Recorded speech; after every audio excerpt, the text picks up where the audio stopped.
संविधान का लक्ष्य है राम राज्य की स्थापना।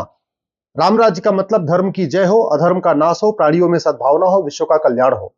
लेकिन पिछले 75 साल में राम राज्य स्थापित करना तो छोड़िए, हम घूसखोरी, कमीशनखोरी, मिलावटखोरी, जमाखोरी, दलाली भी कम नहीं कर पाए। आज की डेट में अगर आप ध्यान से देखिए, भारत की सारी समस्याओं का मूल कारण है भारत की सड़ी हुई शिक्षा व्यवस्था। भारत में जो अंग्रेजों ने कानून बनाया था 1835 में, वो कानून लगभग उसी डायरेक्शन में आगे चल रहा है। आज भी भारत में या तो मिशनरी शिक्षा है, या तो मैकाले की शिक्षा है, या तो मदरसा शिक्षा है।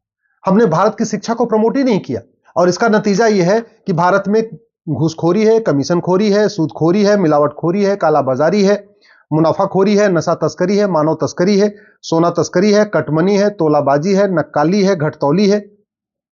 भारत का ऐसा कोई जिला नहीं है जहां पे जातिवाद नहीं है, भाषावाद नहीं है, क्षेत्रवाद नहीं है, कट्टरवाद नहीं है, जिहाद नहीं है, माओवाद नहीं है, नक्सलवाद नहीं है। भारत का ऐसा कोई जिला नहीं है जहां धर्मांतरण नहीं हो रहा है, अवैध घुसपैठ नहीं हो रही है।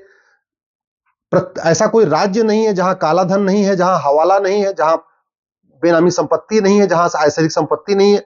ऐसा कोई राज्य नहीं है जहां पे शिक्षा माफिया नहीं है, या कोचिंग माफिया नहीं है, या फार्मा माफिया नहीं है, या कोयला माफिया नहीं है, सड़क माफिया नहीं है, या रेल माफिया नहीं है, टेंडर माफिया नहीं है।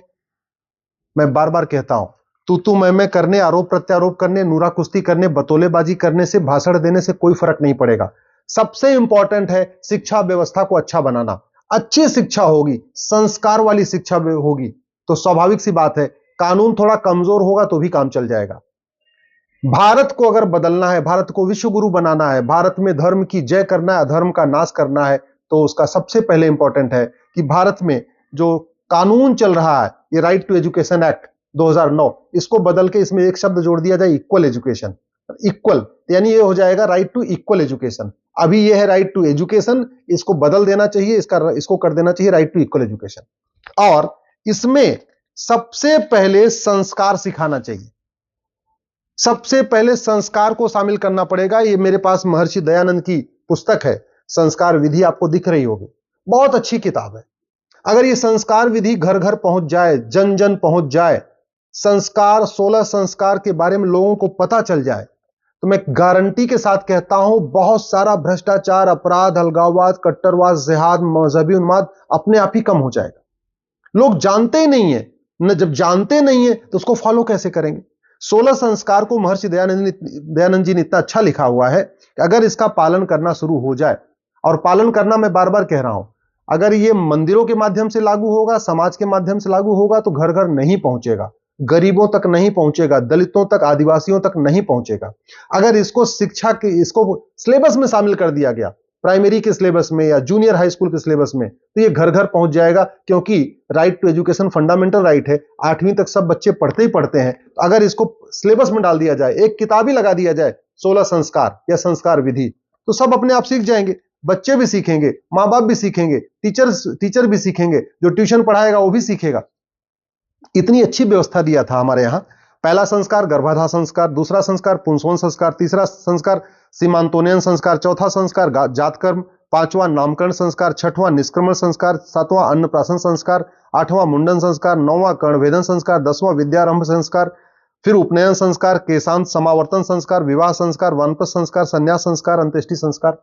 इस तरीके से जो 16 संस्कार थे, जब तक भारत में इसको फॉलो किया जाता था तब तक शांति थी, समृद्धि थी, खुशहाली थी। जैसे ही हमने 16 संस्कार को छोड़ा, हमने अपने वेद पुराण को छोड़ा, हमने भगवत गीता रामायण को छोड़ा, आप देख लीजिए, कहने को हम मॉडर्न कहलाते हैं, आधुनिक कहला रहे हैं, लेकिन सच्चाई यह है भाई भाई का रिश्ता खत्म हो चुका है, माता पिता का रिश्ता टूट रहा है, पिता पुत्र का रिश्ता टूट रहा है, भाई बहन का रिश्ता टूट रहा है, पति पत्नी का रिश्ता टूट रहा है। समाज में इतनी कड़वाहट है, इतनी नफरत है, एक दूसरे से ईर्ष्या है, द्वेष है। उसका सबसे बड़ा कारण यह है कि हमने 16 संस्कार को घर घर नहीं पहुंचाया।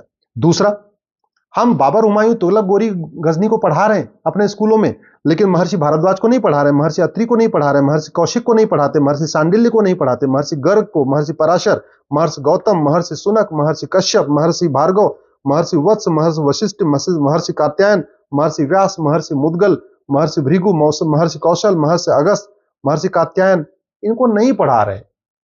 हम इतना तक नहीं बच्चों को समझा पा रहे हैं कि धर्म अलग चीज है, रिलीजन अलग चीज है। रिलीजन का मतलब पंथ होता है, धर्म तो पूरी दुनिया में एक ही है, सनातन धर्म है, बाकी पूजा पद्धति अलग अलग है, उसको रिलीजन कहते हैं। हमारे बच्चे इतने कंफ्यूज हो चुके हैं, हमारे बच्चों को राम के पूर्वजों का नाम भी नहीं पता। आज की डेट में इस मैकाले मिशनरी मदरसा शिक्षा का परिणाम यह है कि सब बीमारियां बढ़ती चली जा रही हैं। और बीमारियां बढ़ने का कारण यह है, हम अपने बच्चों को न महर्षि चरक के बारे में पढ़ा रहे हैं, न महर्षि सुश्रुत के बारे में पढ़ा रहे हैं, न महर्षि वाग्भट के बारे में पढ़ा रहे हैं, न महर्षि पतंजलि के बारे में पढ़ा रहे हैं, न महर्षि शारंगधर के बारे में पढ़ा रहे हैं, न महर्षि माधवकर के बारे में पढ़ा रहे हैं, न महर्षि भावप्रकाश के बारे में पढ़ा रहे हैं। अगर हम इनको पढ़ाना शुरू कर दें, नेचुरोपैथी सिखाना शुरू कर दें, इंद्रियों पर नियंत्रण करना शुरू कर दें, तो मैं कह रहा हूं आधी समस्याएं अपने आप खत्म हो जाएगी। आज की डेट में फिजिक्स, केमिस्ट्री में, जूलॉजी, बॉटनी सब पढ़ाया जा रहा है, लेकिन वसुधैव कुटुंबकम पे कोई चैप्टर नहीं है, सत्यम शिवम सुंदरम पे कोई चैप्टर नहीं है, जननी जन्म भूमिश्च स्वर्गादीप गरीयसी इस पे कोई चैप्टर नहीं है, नारी तू नारायणी इस पे कोई चैप्टर नहीं बच्चों के किताब में, यत्र नारंती पूज्यते रमनते तत्र देवता इस पे कोई चैप्टर नहीं है, सर्व मंगल मांगल्य शिवे सर्वार्थ साधिके सबका कल्याण हो ऐसा कोई चैप्टर नहीं बच्चों की सिलेबस में, सर्वे भवन्तु सुखिनः सर्वे सन्तु निरामया ऐसा कोई चैप्टर नहीं है। अष्टांग योग इतना बढ़िया महर्षि पतंजलि का अष्टांग योग बच्चों को पता ही नहीं है। जब तक अष्टांग योग नहीं सिखाएंगे तब तक शांति समृद्धि नहीं आएगी। इसलिए मैं बार बार कह रहा हूं, बाबर, हुमायूं, तुगलक, गजनी गोरी को पढ़ाने की बजाय भगवान राम के पूर्वजों को पढ़ाइए। भगवान राम के पूर्वज एक से बढ़कर एक प्रतापी राजा हुए, न्यायप्रिय राजा हुए। हम इतने सारे लोगों को पढ़ा रहे हैं, मुगलों को जिन्होंने अत्याचार किया, बलात्कार किया, हत्या किया, कन्वर्जन कराया, उनको पढ़ा रहे हैं, लेकिन महर्षि कश्यप को नहीं पढ़ाते, राजा विवस्वान को नहीं पढ़ाते, राजा इक्ष्वाकु को नहीं पढ़ाते, राजा धुंधुमार को नहीं पढ़ाते, राजा मांधाता को नहीं पढ़ाते, राजा सुसंधि को नहीं पढ़ाते, राजा ध्रुवसंधि को नहीं पढ़ाते, राजा भरत को नहीं पढ़ाते, राजा असित को नहीं पढ़ाते, राजा सगर को नहीं पढ़ाते, राजा अंशुमान को नहीं पढ़ाते, राजा दिलीप को नहीं पढ़ाते, राजा भगीरथ को नहीं पढ़ाते, राजा रघु को नहीं पढ़ाते। हमारे बच्चों को बाबर, हुमायूं, तुगलक, गोरी, गजनी पढ़ाया जा रहा है, लेकिन राजा सुदर्शन नहीं पढ़ा रहे हैं, राजा अग्निवर्ण नहीं पढ़ा रहे हैं, राजा मरु को नहीं पढ़ा रहे, राजा अम्बरीश नहीं पढ़ा रहे, राजा ययाति को नहीं पढ़ाते, राजा अज को नहीं पढ़ाते, राजा दशरथ को नहीं पढ़ाते, अजात शत्रु को नहीं पढ़ाते, राजा चंद्रगुप्त मौर्य को नहीं पढ़ाते, अशोक को नहीं पढ़ाते, समुद्रगुप्त को नहीं पढ़ाते, कृष्णदेव राय को नहीं पढ़ाते, महाराणा रंजीत सिंह को नहीं पढ़ाते, विक्रमादित्य को नहीं पढ़ाते, सम्राट मिहिर भोज को नहीं पढ़ाते, वीर शिवाजी को नहीं पढ़ाते, बिंदुसार को नहीं पढ़ाते। मैं बार बार कह रहा हूं, सबसे इंपॉर्टेंट होता है संस्कारी शिक्षा, भारतीय शिक्षा। शिक्षा का भारतीयकरण करना पड़ेगा। ये मैकाले की शिक्षा, मिशनरी की शिक्षा, मदरसा की शिक्षा केवल और केवल भारत में अराजकता फैलाएगी, और पिछले 75 साल का एक्सपीरियंस यही कह रहा है।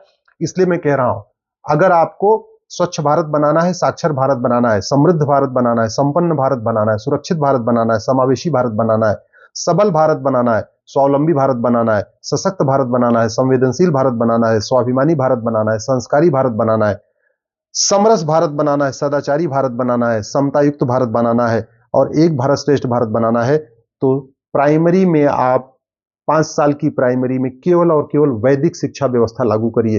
ये मैकाले, मिशनरी, मदरसा सबको खत्म करिए।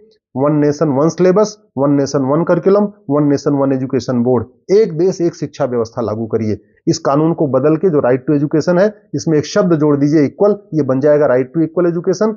और पूरे देश में प्राइमरी में यानी 5वीं तक, यानी बच्चा जब 10 साल का होगा 11 साल तक, उसको आप फिजिक्स, केमिस्ट्री में, मैथ, जूलॉजी, बॉटनी छोड़ दीजिए।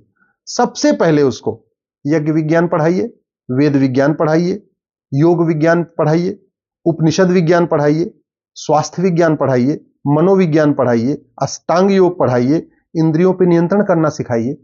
5 साल तक वो शारीरिक और मानसिक रूप से स्वस्थ हो जाए, उसकी क्षमता बढ़ जाए, उसके बाद उसको आप जो भी पढ़ाना पढ़ाइए। और जहां तक आप सोच रहे हैं वैदिक शिक्षा में, आज की डेट में तो मुश्किल से सेकेंडरी में यानी 6वीं से लेकर 10वीं तक 8 विषय 10 विषय पढ़ाया जाता है। पहले तो 20 विषय पढ़ाया जाता था। उदाहरण के लिए, जब इंग्लैंड में पहला स्कूल खुला था 1811 में, तो भारत में उस समय 7.5 लाख गुरुकुल थे, 7.5 लाख गुरुकुल।